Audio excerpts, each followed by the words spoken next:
एक दिन एक बड़े उम्र के आदमी ने अपने गांव के दरमियान एक छोटे से घर को खरीद लिया। उसका नाम मोहम्मद अली था और वो एक इंतहाई मोहब्बत करने वाले बुजुर्ग शख्स थे।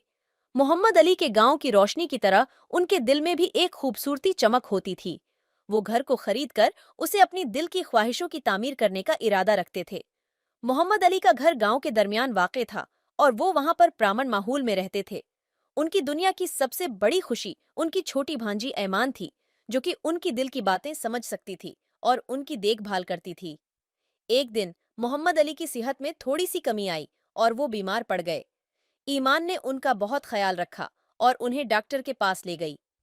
डॉक्टर ने कहा कि वो बस आराम करें और उनका ख्याल रखें। मोहम्मद अली के बीमार होने के बाद भी उनकी खुशी और उसकी मोहब्बत कभी कम नहीं हुई।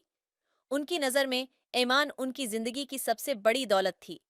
दरमियानी रात मोहम्मद अली ने ईमान को अपने पास बुलाया और उनको अपने दिल की बात बताया।